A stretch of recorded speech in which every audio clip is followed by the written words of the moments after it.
What is going on, everybody, and welcome to my full ranking of all 10 movies in the Conjuring universe. Now that the Conjuring Last Rites has been released, this franchise has had some really high highs and some painfully low lows. And while I adore the first two Conjuring films, a lot of the spin-offs and later installments have been a roller coaster of disappointment and surprise. So today I'm going to go through every single movie in this universe, from the absolute worst to the very best, and give you my complete breakdown of how they stack up against each other. Let's be real, the Nun is easily the worst of this universe. On paper, this should have been terrifying. The brief glimpse of Valak in The Conjuring 2 was nightmare fuel, and the idea of a whole movie built around her had me hyped.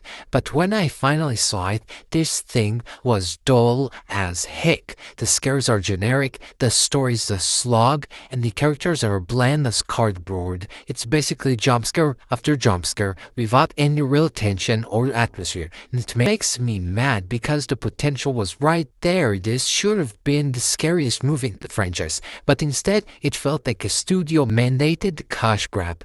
Number 9 is The Curse of La Llorona, and honestly this one is just unmemorable. I sometimes forget it's even technically part of the Conjuring universe because it feels so disconnected from everything else. The story is weak, the scares are forgettable, and it doesn't have a single stand-up moment that sticks in your mind afterward. It's that aggressively awful like The Nun, but it's so bland that it almost makes me more annoyed. At least The Nun tried to go for a creepy, gothic vibe. This one doesn't even feel like it belongs in theaters. Next up at number 8, we have the original Annabelle. Now, I'm going to be honest, this is not a good movie, but I actually think it's underrated. The writing is sloppy, the characters are pretty weak, and a lot of the scares don't land, but there is a creepy vibe here that kind of works in spots. It's nowhere near the highs of what Creation would later do, but for all its flaws, it at least tries to carve out a horror story with some atmosphere. I wouldn't call it great, but I don't think it deserves the hate it gets either. It's flawed but not worth us. At number 7, we've got The Nun 2, and honestly this one just screams same old crap but slightly better. The first film set the bar so low that almost anything would feel like an upgrade, and while Nun 2 does improve the atmosphere and the pacing, it still suffers from the exact same problems. Weak story, nothing memorable, and the villain who deserves way better treatment than this. Vala deserved to be a truly terrifying presence, but in both Nun films, she's wasted in mediocre storytelling. Still, I'll take this over the original any day. Number 6 goes to The Conjuring The Devil Made Me Do It. This was a very weird third chapter in the main Conjuring series. Instead of focusing on a haunted house or a chilling position, it goes down this courtroom drama path that just doesn't fit. The movie starts off with a really strong exorcism scene, but after that, it feels like the tension drops completely. I don't think it's terrible. Patrick Wilson and Vera Farmiga are always amazing as Ed and Lorraine,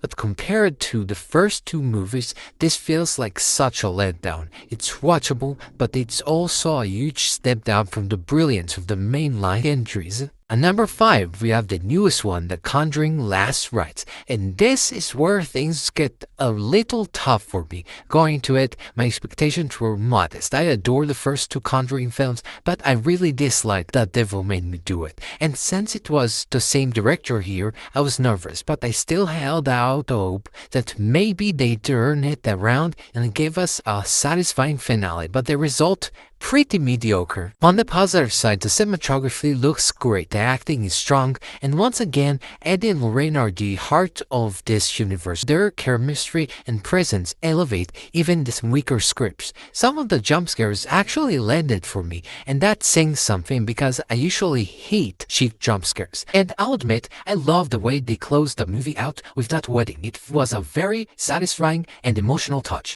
But man, the negative cert, Judy Eden Lorraine's daughter, is unbelievably stupid in this movie. There's a scene where she's literally in a pitch black room, hearing creepy sounds from every direction, and instead of getting the hell out of there, she just stands around looking. I genuinely wanted Annabelle to pop out and kill her. That's how bad it was. This movie is also way too long, dragging in spots, and the family Ed and Lorraine help this time around isn't all that interesting. Worst of all, there's nothing here that sticks in your memory. No standout scenes like the non-attack in The Conjuring 2 or the iconic exorcism in the original. It's just fine.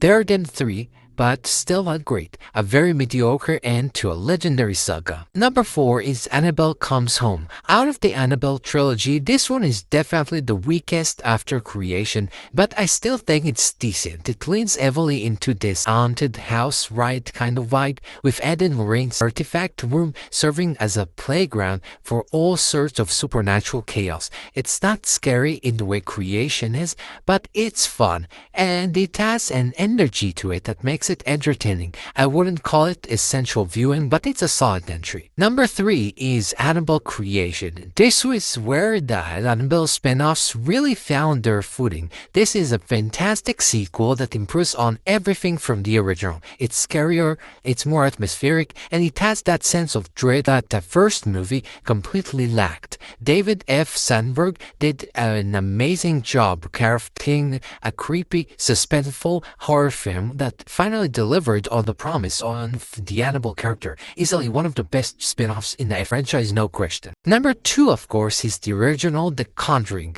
This movie is a proven modern horror classic. The way James Wan built tension and atmosphere is masterful. It's a story that feels old-fashioned in its haunted house setup, but executed with so much style and confidence that it feels fresh even today. The only issue I've ever had with this film, and it's the reason it's not my number 1, is that I don't think Annabelle needed to be in it. She feels shoehorned in. But that aside, this movie is pure horror perfection, and it put this universe on the map for a reason. Finally, at number 1, without hesitation, The Conjuring 2. To me, this isn't just the best Conjuring movie, it's one of the greatest horror movies of all time. Everything about it works. The atmosphere, the scares, the emotional core, the character work with the Warrens, and the terrifying additions of Valak and the Crooked Men. I honestly don't understand a single criticism of this movie. Some people say it's too long. No way. That runtime is used to build tension and flesh out the characters so that when things hit the fan, you're fully invested. Some people call it unfocused. Absolutely not. It's as tight as the first movie, maybe even tighter. The scares hit harder, the set pieces are unforgettable, and the balance of horror and heart is pitch perfect. This is peak James Wan, peak Conjuring, and the horror masterpiece in my eyes. So that's my ranking of all 10 Conjuring universe films. It's been a very uneven ride with some true classics and some absolute duds. But when this franchise is good, it's unbeatable. Now I want to hear from you. What's your ranking of the Conjuring universe? Do you agree with me that the Conjuring 2 is the clear number 1? Or do you have another favorite? Drop your list in the comments and let's talk about it. Thanks for watching, and I'll see you in the next one.